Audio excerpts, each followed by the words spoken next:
So we're looking at a game. This is the game 7Q and IGS. 7Q now. He's Moving up 7Q. a little. Yeah? Cool. Well, we'll see. So he's black. That's weird. It's a very large enclosure. These time settings can't be right. Because he's like 4 seconds on Probably death. didn't transfer properly. I know, it's like 10. Yeah. So what do you think? Oh, this move. What do you think of this move? I think that's okay. Because white can't really push and cut successfully. But black can't really hunt it, right? Because at this point, right, how do you answer the cut? That's true. You have to Kusumi and... Yeah, and then there's always this potential right to get middle. caught. Yeah, which is always, it's not bad, but it's a pain. I would play the Kusumi. Because that way... That would be easier. Well, you have no weakness, right? And if white plays elsewhere, this is a good place to play later. Can build up. And if white answers, then it's kind of over-concentrated. So because of that push / the ability to Hane, does that mean white's not really in a liberty shortage? I think it's hard with the stone here. Okay. White looks like a liberty? Like they're in a liberty situation. It's true, but you have to take away this liberty before it's really a thing. It seems a little slow. Although here, I would definitely play this. I'd come back and play here, or Tiger. Because now black just has so many cunning points, right? Yeah. That's... Oh, white splits high. That's really random. We approach. White still defends as black here. Yeah, I mean, all these moves I would just defend. F5's really, really big too. S5? F5. F5. F5? F is in function. F has a stone on it. Oh, my bad. G5. G5 also has a stone on it. G6. G6. Yeah, it's pretty big. Especially for white. Sideways, maybe I should sit up. Oh, do you want YouTube to know that? That I'm looking at the board sideways?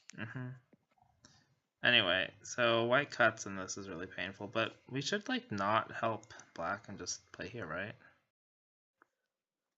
Even though the ladder's good, it's like resolves the shape in one move.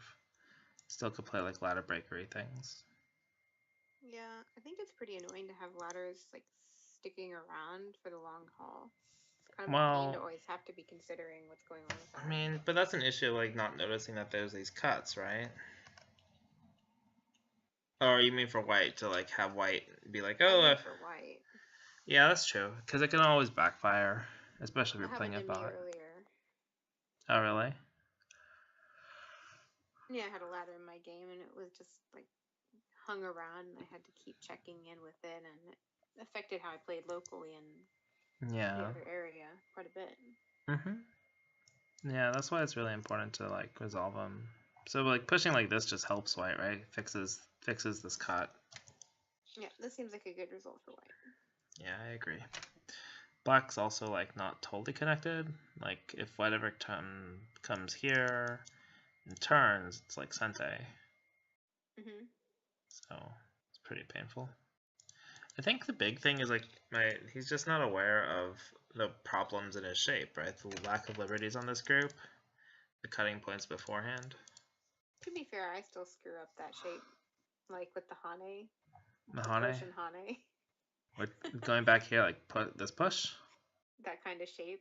I mean, you kind of gotta know, like if white has a stone here though, you gotta know that like this push is like, you can't expect to really push, because you're trying to kind of bully white, right? Kind of push white into the stone or like onto the left side, but when white has a stone so close, that's not realistic when you have all these cutting points, right? Right. For me, it's more about preventing white from pressing the bottom. But then or keeping this is better. White from such a strong head into the center. Well, it's hard to, if you didn't want white to have a head into the center, right, you would like jump or do something else, I feel. Yeah, sure. Probably not take the corner. I just mean in that particular head fight there. You want like once you're at this point? I don't want white. Yeah, I don't want white to get to extend. Yeah, I mean, you mean G6? No, I mean G6 or 5. Yeah, if you put the Kosumi at G2. You don't want white to play here. But I can play this way. C8's pretty close, and your corner is super strong. Like, it's very healthy and alive. So it's very... We could just, like, take the corner now. And if white plays a move here, we get a pretty fast opening. Yeah, that's true. This is looking fine. If white plays elsewhere, we still can come in and limit the left. So it's pretty okay, I feel. Yeah, but I think the main thing, especially if we're thinking like 7Q, is like these weak points that were just left there. And like getting a sense of that, right?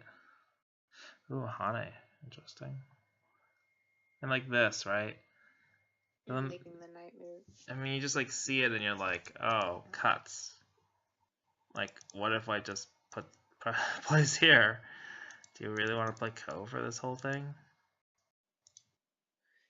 Yeah, maybe just looking at or becoming more familiar with the shapes that have weakness, like the small knight. I think so, but it's like, how do you teach? Like, you can't. It's very hard to teach that to people. It's like, I mean, I don't. It boils down to number one, awareness. Yeah, and perception. It's like any knight move. Start looking for the this shapes. Or this exchange is a thing. Yeah, I don't know. It's a very much like, well, don't you see that there's a potential cutting point here? It's like hard to say like a general way. Just that there's a weak point to get cut. Maybe you don't remember what it's like to be weak, Tyler. I mean, well, okay, thanks. We lesser people have lots of assumptions. Like, so assuming this is connected. All the time. It's just like, knight move's a good move, but I'll just play it here without really investigating it. I think something people forget, though, is that, like, every single move in the game that you play will at some point, not every single move, but any connection of stones will either have to become solidly connected, like this, like for both sides, solidly connected, or it will get cut at the end of the game. Or by the end of the game, right? So you have to be aware that, is this a shape that's going to get cut? Or is this a shape that's going to end up like this somehow, right? And you kind of have to be aware of that. And so when you play moves like this, you should know, right, that you're going to come back and add a move if they don't fix it for you. That's true. Which what did. It also depends on the purpose of the move. Like in this one.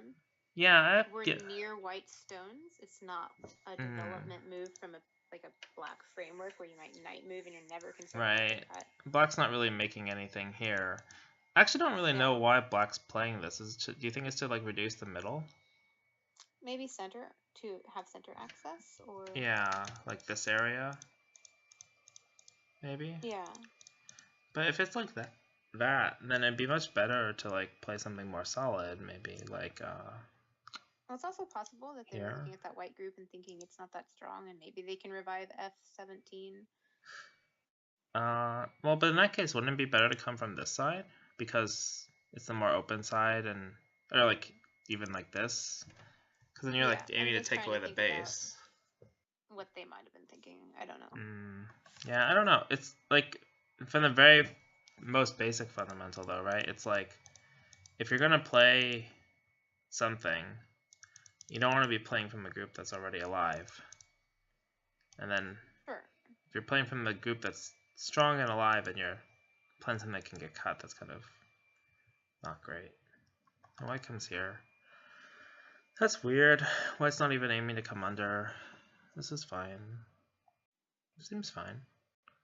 Do you think at weaker levels, maybe we can talk about different categories like double-digit Q, single-digit Q, do you think they have different reasonings for their moves? Yeah, of course. Well, I think yes, but I think sometimes they have. You ever hear that thing where like, you know, the weak novice amateur player, right, new player, they play a move, and then the intermediate level player, they say, oh, that move's not good. It doesn't do these things, or it's not good enough because of these reasons, right? And the intermediate level player plays some move that's like more sophisticated, right? Like you often see like this thing, like the amateur player will peep, and the beginner will just connect. And the intermediate player is like, no, don't connect. You should play like here, because it indirectly defends the connect and stuff. But then when you go ask like an advanced player, right, and it's like, no, you should just connect. Connecting's better, because but the reason why the stronger player wants to connect is totally different. Because the amateur, the new player is like, well, this is what makes me connected. It's solid and easy. The advanced play, the intermediate player is like, oh, this is better because it's, you know, more efficient, covering more space. And then the really advanced player is like, no, actually, this one takes the liberty. You know, you can clamp here later to like make an eye, or like you know. And it's a very strong shape. Right. It's like they didn't. The intermediate player like loses track of it because they're focused on like all the other benefits that they didn't see from just connecting, I guess. Well, it's a bit of a transition because you start paying attention to details. Details start to matter. Right, and they also change by context, right? Like different. Sometimes you'd want a strong shape, and sometimes you would want to just jump away or play something lighter, right? Yeah. So the reason I brought that up is because like M16. What would be the reasoning behind that move? Because clearly, I'd probably try to extend this, right? And it's also probably trying to pressure the corner, and probably trying to get in the center. And it does all three things, so that's okay. But I think whenever you're thinking about stuff, you gotta. I guess the part that strikes me is like, I think this is very common, is like people overestimate global strategy. Like, the reason this is good is not just that it doesn't do as much in the center, right? But locally, it's such a better move because it actually puts pressure on the corner because it comes underneath. Right. Because it undermines the base. Right. And I think people at a certain level, they don't appreciate the details. Not the detail, like the local situation. Like, in the end, global strategy is great, but eventually all the stones get close, right? And if you didn't play the more efficient way locally, your global strategy won't matter usually. Like, the local efficiencies add up too quickly. If you're achieving a global strategy through some really poor local results, your global strategy is not going to be very good. Yeah, in the end, it won't amount to much. Yeah, but I feel like, and like here, if we're looking at this move, right? Like globally, we might think it's doing a lot, but it's not third line, so it's not undermining the base. It's not really connected to the upper left, so it's not really a good extension. And the center is pretty open, so I guess you could say it affects the center the most, but it's kind of... Well, what do you think is the most important move on the board right now? Oh, for white? I'm not really familiar with this upper left shape very well. I guess I would personally probably play this one, or if I was like worried, so maybe I'm worried a little bit about like this descending move. Yeah. And if we have to cut and then black comes here or something, that might be annoying. I'd have to read that fight, but I think it's fine for white. Well, maybe it's not really fine. This is pretty tough. So in that case, maybe just like play 2-space or low 2-space. Yeah, and make that group solid. Yeah, making that group solid is probably better, and then the difference is obviously, but for YouTube, you know, black can't get out without sacrificing a lot, right? Sure. Yeah, so, but I think just as a review purposes, this is pretty okay for black. It's a little bit bad exchange, but whatever. What do you think about this move? Well, I feel like it's not really doing very much. The corner's pretty much fine. Yeah, we have like an eye here, and we can expect an eye somewhere here, right? We have S17, we have M17 if we have to, and we're out in the center. So I really think we need to play F11 or start to move into the like really big center string White has this way. in the middle. Either that or come up from the bottom. Something to enter into the center presence, because White's pretty scary in the center. That's interesting. I would have wanted to pincer to make these two groups kind of weak. I think that's like the natural feel.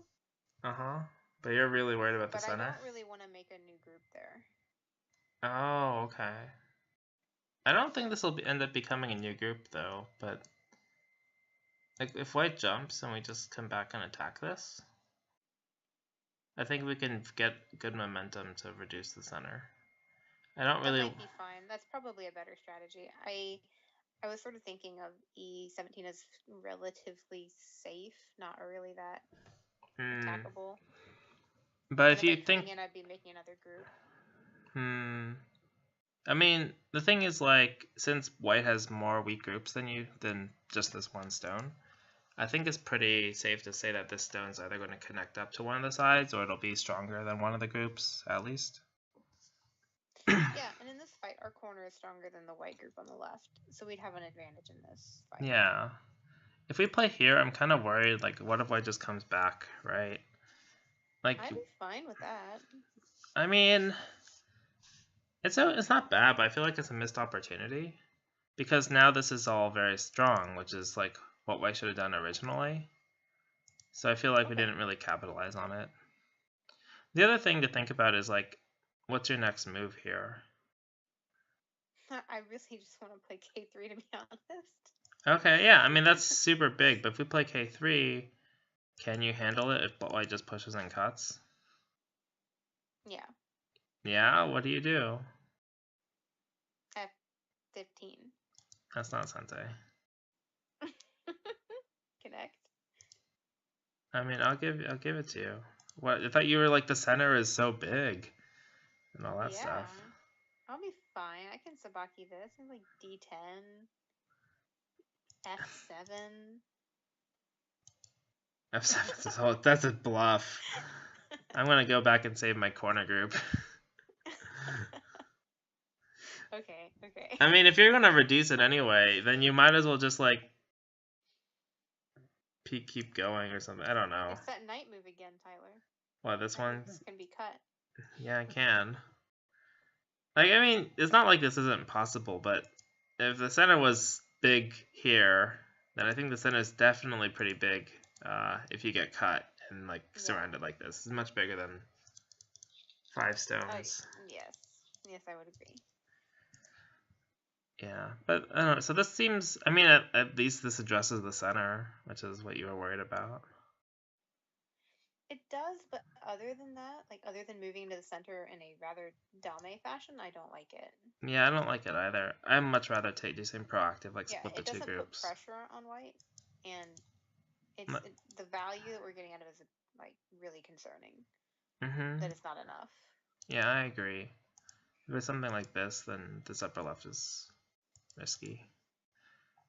And he backs up.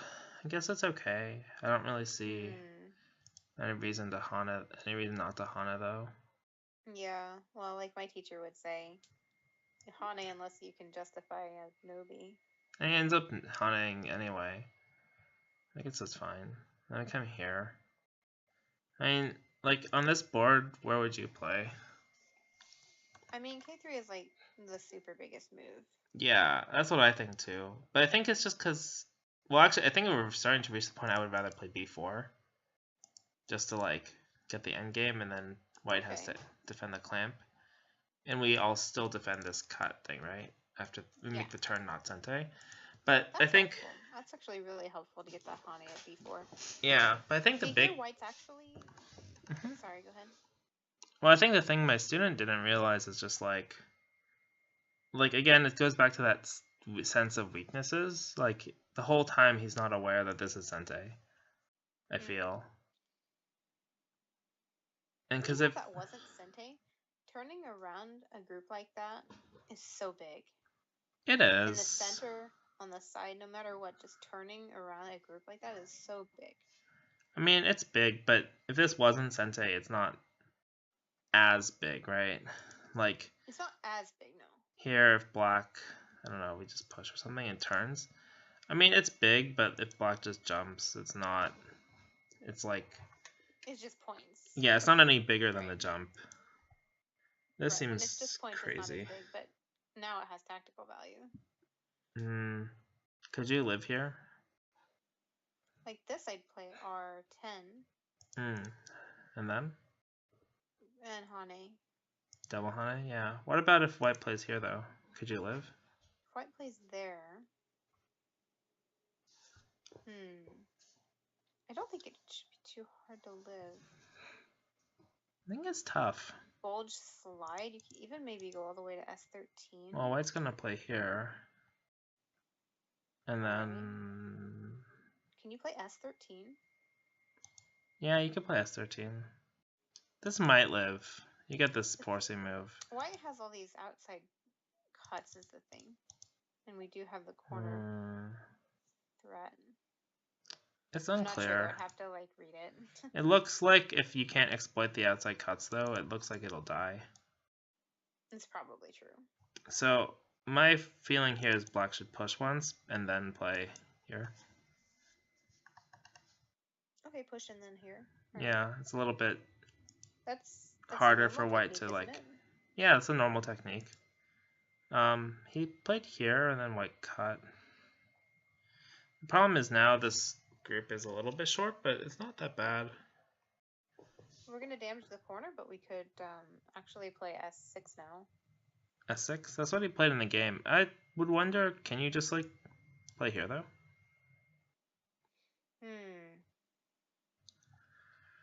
I'm not sure. Yeah, if you play the empty triangle, descend. And then here. Atari once and then here. So it's kind of like a squeeze.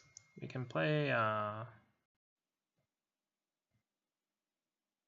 probably this one, right? Make a ko. Yeah. I was also wondering if white could play S5 earlier. Like instead of the wedge, just to get that in first. Instead of the wedge? Oh, like here? I think it's hard. Black might. You can't live locally though. Because this throw in both kills the eye and. Okay, but the descent is Sente. Oh, that's true. Okay, well, okay, so we maybe go here. And then I descend. That's tough, yeah. And then I should be able to live if that's Sente, but I mean, we're still losing the side because black's probably not going to die either. You still go here. Yeah, that's tough. That's why I would want to play this exchange, right? Because then, if we do the same thing, we could just attach, right? And we could just live like this.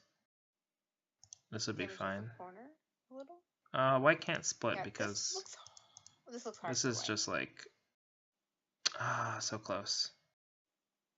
It's like nearly dead. So maybe we just like live like this. No white defense. Worst case scenario, you get a ko. Yeah, I mean we can make a giant ko too, but like we could just. That's definitely a tricky thing though, and I can totally understand just like. Yeah. Dying after white plays close to me because it's really tough. I mean, when I see like white is so strong here though, I mean, I guess this is one of those things where a little bit of knowledge is dangerous because you're like, oh, 3-space extension, we could play in the middle. And you know what you could also do? But white has these stones here.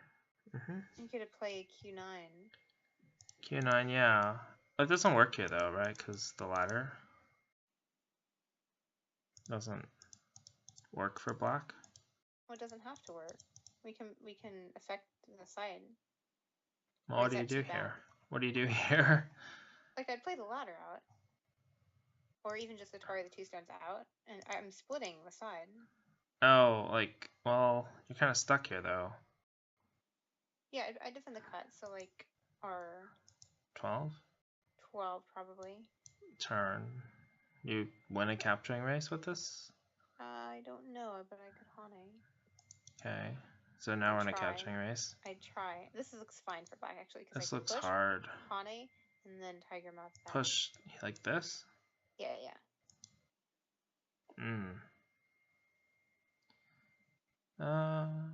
Okay. And Tiger. Yeah. Might be okay. What do you do here, though? Connect at R11? Have to, right? Then my pushes again, have to connect and cut. So I have 3 liberties. 4. Yeah, but black is white is shorter. So I'm good. We win by 1. Well, so white connects then, and then you connect. This is 3, 4, 5, 6, and you have 1, 2, 3, 4, 5, 6. So black wins by 1. So black wins by 1 with the eye. But white might push, threatening life.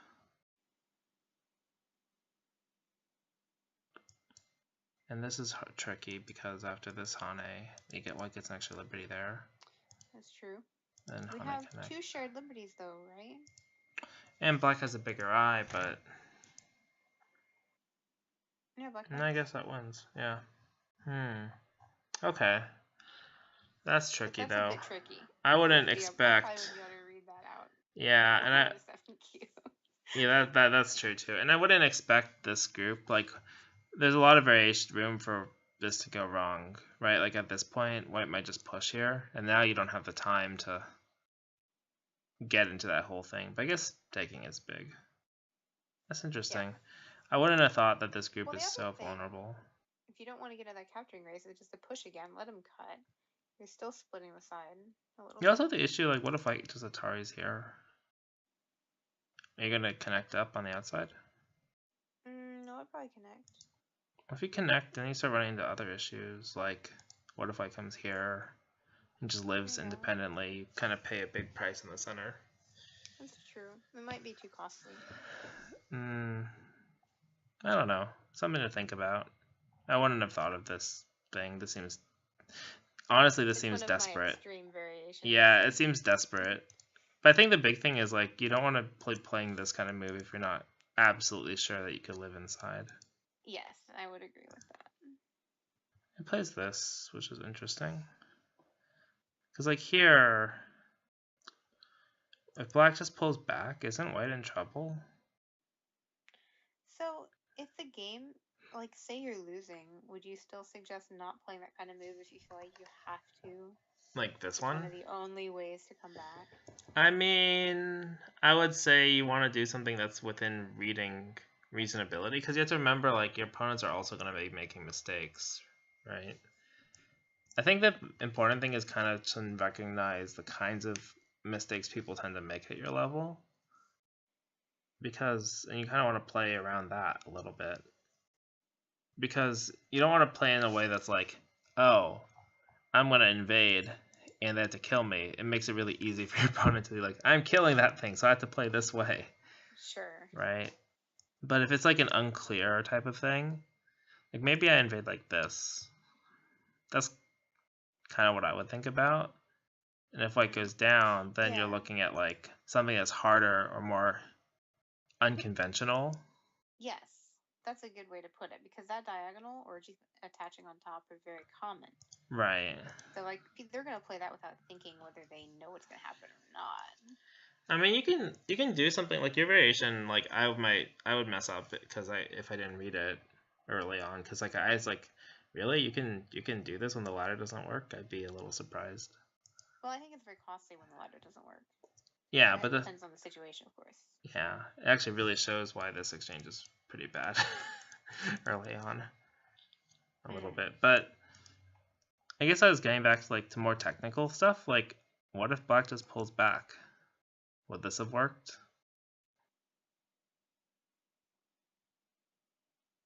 I think, yeah. If I'm white, I'd seriously consider playing P6. I know, but let's pretend you're 7Q.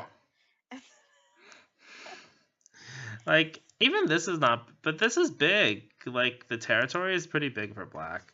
It's pretty big for black. I'm just like, okay, I'm gonna take the humongous center now. So we play like this. I mean, this would be better for black at least, right? Or for white. to like at least connect up first. But if we read it right, and it's like this, and then like white is toast. Yeah. So why did like black not see that black could pull back? So what did black play in the game? Black cut, I think. And it looks kind of like... Well, maybe he read like a squeeze and he thought he could actually kill or something. But it doesn't work. Kill this. Yeah, but you know, maybe he thought it did, or he couldn't read it all the way out, but had a feeling that it did, so he played it. Okay, that's fair. I guess it's like partial knowledge again, though, because like this looks like to me, I'm guessing it looks kind of like that squeeze shape, right? The one where like if black had a stone like the here. Tombstone. Yeah, that's also true. There's a tombstone. I mean, if black made the tombstone, well, within this, yeah. But then, like here, if you're like looking at the shape, I guess black feels behind and he wants to fight, but again, like if you look at it, there's like these cuts, right? Yes, black's shape is pretty sad. Yeah, pretty sad. He has like an example of 1, 2, 4. He's got 4 and a 1, square 2, 4. And then 2 and then like, this thing. Yes. Yeah, it's just like not good shape, and it's like it'd be better to just fix it. And if white fixes, that's okay. Yeah. I mean, black's losing, I would but like advise him to be aware of the minus value of cuts. Right, moves and kosumis can be cut. Yeah, that's kind of like the feeling. Even if there's not an immediate threat, those are going to be the aim of your opponent, to make those into threats. So you want to always be conscious of those minus value in your own shapes. Yeah. Interesting. White's like trying to... it feels like White's trying to kill black. Oh no, we're playing from the wrong group. Up a white block. Like if white just extends, right? We're like now hurting a broken shape. Our group. It's like, why push here? Why not push this way and like link up? Or like this. Then at least in this way, it's like a fight that is sort of a fight. I mean, white dies, but yeah, like you're not pushing white into you. Why are we playing from the weak side? It's a question. Or not playing from the weak side. Maybe he's torn. He's like, I mean, I guess I have to save my group, but also I don't want white to build this territory on the left, so maybe I can do both. He probably thought white would block and white did block, right? And then now white can't easily save both sides. He kind of can, though. I mean, while still killing black, I mean. But it just feels like, if white just, answers out like this, black's just hurting the other group. Yeah, it's very clear. But then he ended up saving it, and then he cuts. But this cut seems... so he was aiming at this white group, I guess. Yeah, this cut seems desperate, though. And, like, white's very calm, right? Just, like, not even cutting here. That's fine. It makes use of this cut, settles the center. And now he's trying some stuff. Ooh. Oh, I feel like black could have got more there. Can we go back? Half more? I mean, this is... My candy senses are tingling. Candy senses. Well, I mean, what does black do here besides cut? Just jump? I'll go back to when white played N9. Oh, down here. N9? Here? I feel like white was in a lot more trouble than... Well, but again, losing 4 stones. After this, with this cut, it's really hard to do anything to separate these. That is a 2-space jump. It's a 2-space jump with 3 stones around it, or 4 stones around it. I feel like black got a lot more than black deserves. Yeah. To me, because I'm looking at this and I'm like, well, what if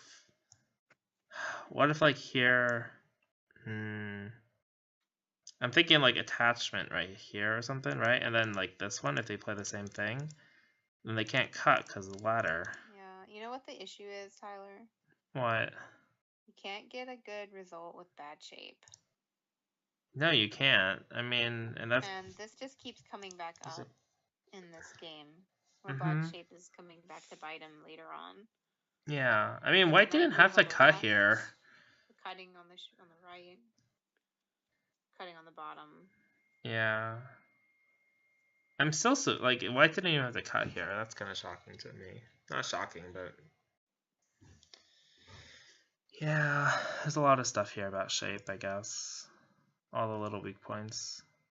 He even lives. Does he even live in here? Curious. That one? I guess aiming at the cut. I would have just that's a little played something like this to live. Yeah, this seems very slow. Although it does make an eye almost, so that's... Yeah, but white can take the eye away. What is this? Black probably dies. He descends. And like here. Black is dead. Wait, who wins the race? Are you kidding? No. White has so many liberties.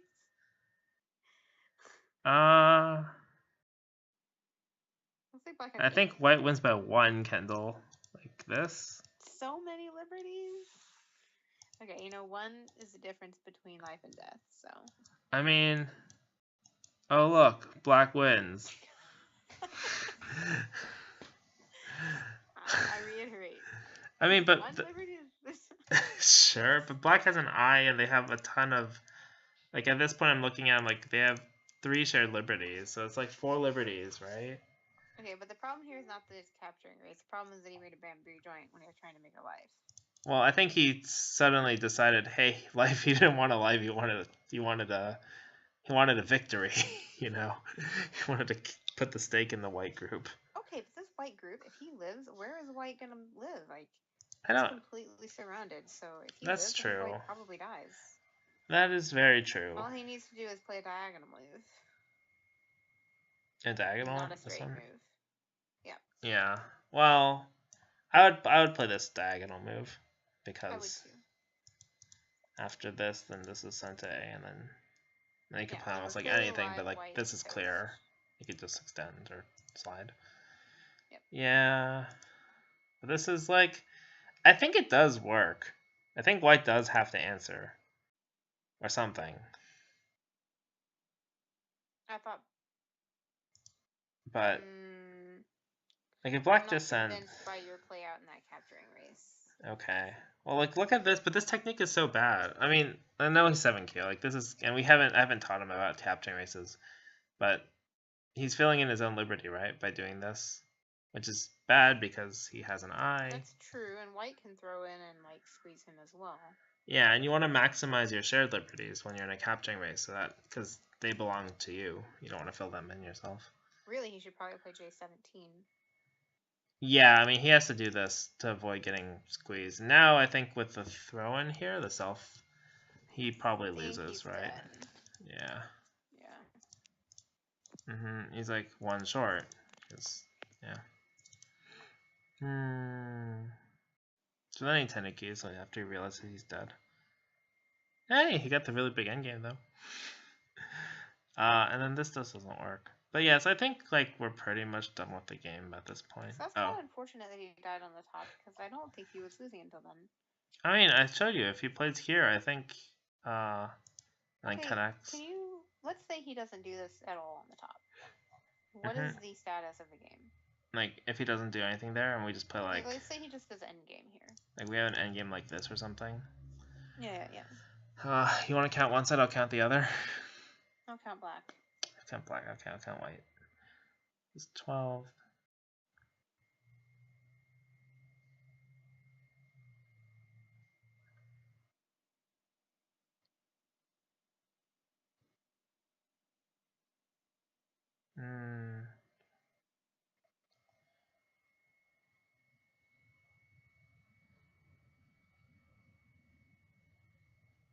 Like I have like 70-ish plus Komi and the 1 capture. Oh, okay. I count like 50. 50? Well, I assume this is Sente, right? Like, assume this one, because that's pretty Sente. Like 10, 20. This bottom right has such bad Aji. Yeah, I didn't really give black much down there because of the. What did I say? You said like 70 with Comey. Oh, yeah, I guess he's down. I have like 64 for black with a little extra in like a couple places, but okay. I mean, 6 points on the board plus generous. Comey is too big. Yeah. So I guess he has to do something kind of desperate, although I feel like this is pretty bad endgame anyway. It'd be more like this. I feel like he could maybe even make up 20 points in endgame with the way white. That's true, and position is. Yeah, I mean, if you're playing against a 7Q and you get the Sente endgame in every, like even just like getting like let's say it's like this, right? Yeah, getting all the Hanes. Whoops. And then getting this one, and getting this one, and if white answered it, like that would be this Hane would be big enough to swing in if white answered this one or something. Right. Getting the block, then yeah, you might make up 20 points like that.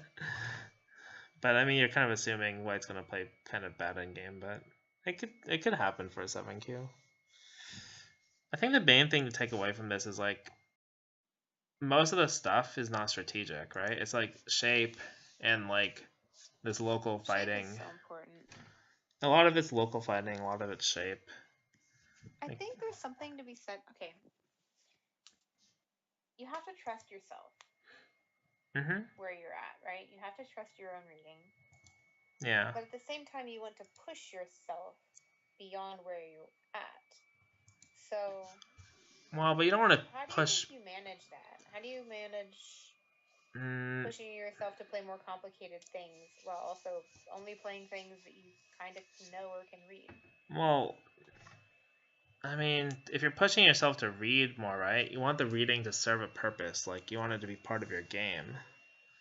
So, like, you want it to help improve your fighting or, like, to get a better result. But if you're already getting a good result or something, you don't need to read more. You should use your reading to, like, figure out what do I do after this result kind of thing, right? Well, for example, the invasion on the right side of the board there for black. Yeah. And that's an invasion that's pretty hard to read all the way out to the end. Yeah, that's true. Maybe it's like, I need to start making these invasions and practice reading more when I'm in it. You know, not avoid starting it. But then you might just die because sure, but pull it off. Yeah, but when you're doing that, your goal is like to get better at reading this kind of invasion, not just in like one game, right? It's not like, oh, I just focus on it and I'm better at it. It's, hey, this worked out. Like if you play this one and white played here, right? You'd be like, oh, when white is super strong here, then I can't just attach. I should probably be better off making the push exchange first, right? And then so you're learning as you go, not just by your reading, but by like using your experiences, right?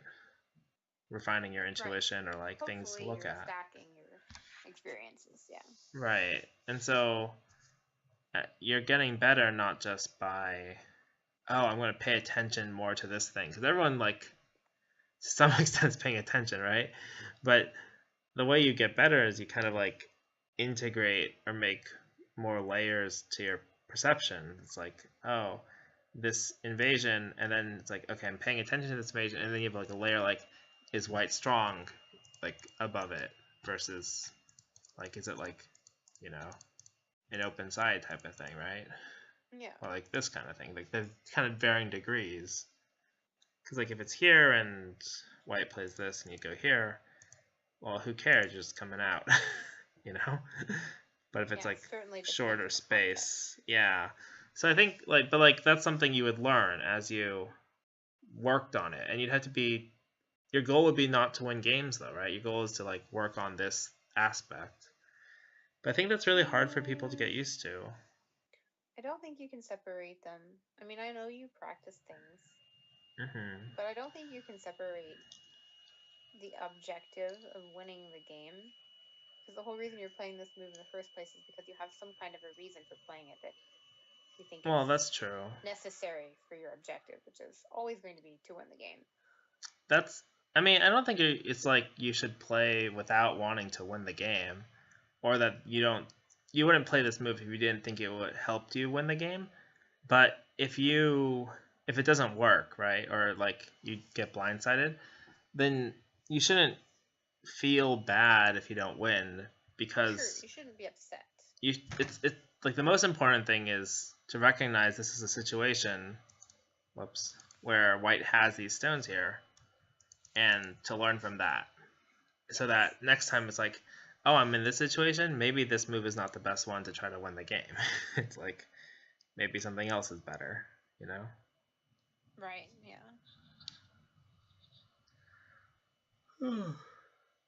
Yeah. Well, I think we broke it down. It's mostly shape. Although I really do think like flow would be totally different if black played here, but this is pretty key, you know, looking back on the spot, because black's two corners are strong. White has this group that doesn't have any clear eyes, and there's a stone 4 spaces away. So if we're thinking groups first, this is definitely the place where black should be playing. Yeah, I mean, it makes a completely different situation if this group becomes solid and in the game, right? It actually becomes like territory up here. And really the issue of M14 then is that it is pushing white to fix him. Yeah, it's a help. It's a thank you move, right? It's where it's like thanks, but then white played this one, so I guess black probably should still fight here because black is so strong, right? Yeah, crosscut fight. Yeah, and I mean that's a totally different topic for another time, but I mean you would still want to fight here as black, I guess, is the moral, because you're strong on both sides. Right. Yeah, but I think it's kind of like groups first in this Zero-Gen area. Yeah. Okay. Should we call it there? Okay. Okay. I think. Interesting game. Yeah, I think YouTube doesn't like it when the videos are more than 45 minutes long. Maybe you can do some editing. Maybe next time. Okay, I'll stop recording here. Thanks for watching, everyone. Hope you learned something. Good night.